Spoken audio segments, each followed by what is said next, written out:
comes with how you raise your kids. If you raise your kids to respect adults, and I don't think people do that. Like people just let they little kid do whatever. It starts in a household with the mother. I don't play that shit. You not first of all, when you walk, I don't care who house, where we at, I have an 18-year-old daughter, a 15 going on 16-year-old son, and an 11-year-old son going on 12. They don't play that shit with me. When they come, you better speak. I don't care. They ain't looking at you. You walk in the household, you speak. It's how you raise your kids. So for it to just be like, no, you can, and then even with kids saying the wrong things. I work in a child protective service field. What? My kids know everything. They know how serious the shit is. I tell my daughter, unless that person actual touch you, that's how I was raised. You don't just go, oh, he looked at me. It's a million people gonna look at you. They're not gonna kill you.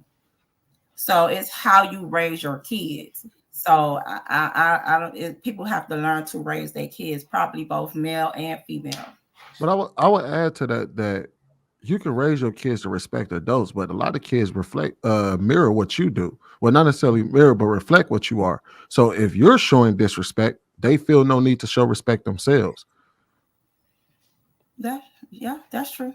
Because if you out there talking to that dude crazy and whatnot, or you talking to that woman crazy, the kids ain't gonna care about because if you tell them to respect your boss, they won't go to your boss and talk crazy. They won't go to your mama, your grandmother talk crazy. They won't go to uncles because you respect them around you. But how many times have you seen that cousin or something that you talk to crazy in the family, and all the kids in the family also talks to that same person crazy?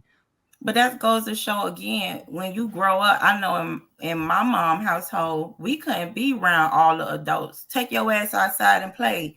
Go do something. But this grown folks don't no, you're not gonna sit around here and do what I do. Like, no, get the fuck up out of here. I'm sorry. That's just that. Then there's some grown folks that need to be at the kitty table. I ain't gonna lie. They do. They do. Eating with a spork. No cooking. I got somebody a little bit tougher than you on the show today. Go ahead, Jay. Oh no, I was saying I'd be at the kitty table. Oh, okay, you be at the kitty table. Okay. Well, go and grab a seat, Jay. Pull up. Have a Boston tea party. Go ahead, Cookie. What are your thoughts about it, man? Mommy and daddy come first. I was well, it wasn't blended. My mom didn't have any children, but my mom was my dad's second wife. And he had 3 boys with his first one and the girls with my mom. So, in that instance, things were a little different. I guess he had a strong pen. I don't know. I just know that we all ended up getting along. One day he brought my brothers over and I had brothers. So Hold on. apparently my dad waited. I'm looking. You said your mama didn't have any kids? No, not when my dad got together with her. Okay, dad got together. I was trying to So I'm trying to find the blended family logic for me, right? So we were blended, but my mom didn't have any children when she met my dad. But as far as when it came to my brothers and us, I think I remember seeing my first brother when I was like 2 or 3 because their mom was acting. So I feel like growing up, it was mommy and daddy comes first for my parents. And that's why it works. Because kids gonna come up with schemes just to get what they want because they're children. They don't have anything to do with them being evil. They'll play parents against each other. Um, I grew up in a 2-parent home, but as far as my dating life goes, when my daughter was younger, she'll be 20 in June. But when my daughter was younger, when I dated or went out, my mom and dad kept her.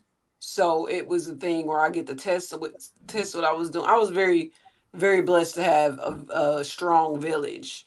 So I don't really know. I just know that my dad would talk to me and he'd be like, if you go make sure that's who you want to be with, and we can all meet. He can meet me. He can meet the baby. And that's how I grew up. So I'm assuming the connection with me and the other adult has to be strong, and then you bring in the child and see how that works. But I know for a fact mommy and daddy come first because my dad used to tell me all the time, me and your mama gonna be together. Y'all are extra. So yeah.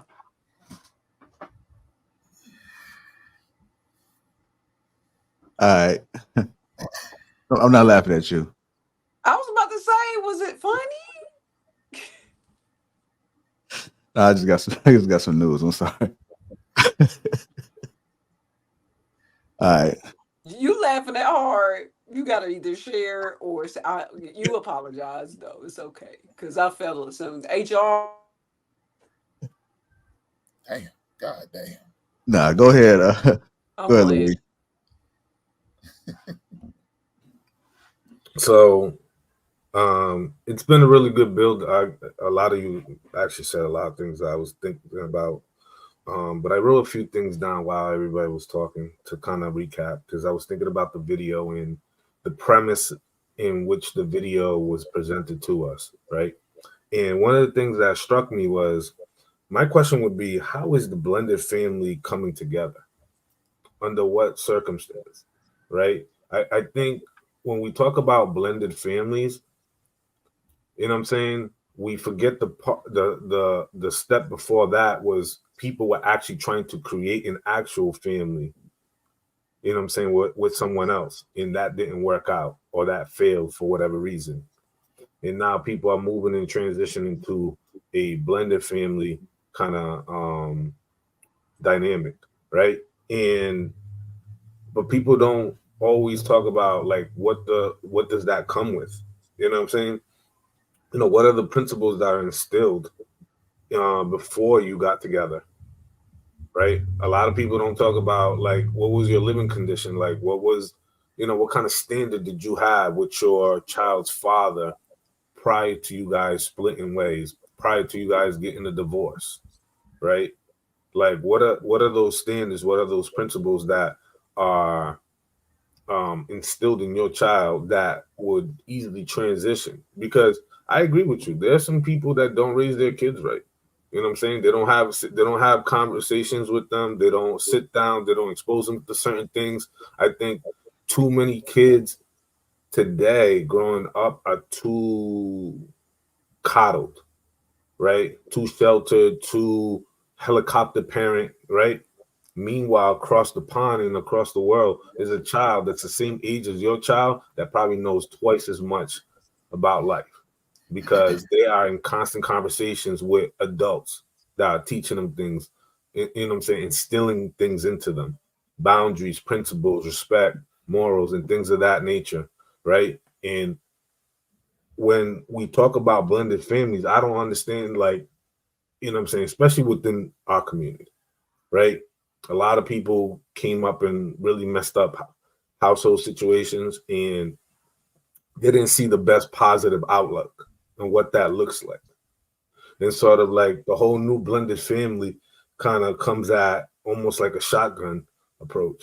It's really more of a shotgun family, because there are still things that haven't been ironed out in terms of how people choose to raise their kids. Because what if you get with somebody who elects to raise their children Christian and somebody else wants to raise their kid, I don't know, Catholic or, you know, Muslim, right? I think that part, it escapes a lot of people. And we also say that the mother and father comes first, but we never break that down why that dynamic is. We never break that down to them why the hierarchy, it goes God, man, wife, child, right? We never break that down to them and give them that understanding. You know what I'm saying? They don't give them the protection or the provision of why that hierarchy works, right? And especially if you're ushering a new man into your life, if you're a single mom with a child, especially if you have a boy, right? Nobody, you know what I'm saying? Nobody knows well what that split did to that child, you know what I'm saying, and his father. Now you're going to usher another man into this child's life. A lot of changes happening creates a lot of unsettlement in that same child, right? all these different emotions going up and down, but we're going to tell them, you know what I'm saying, this is the new law or the new sheriff in town, right? I think that we're kind of approaching it from rather a more nostalgic kind of way of thinking, especially today. Like these kids today are way much different.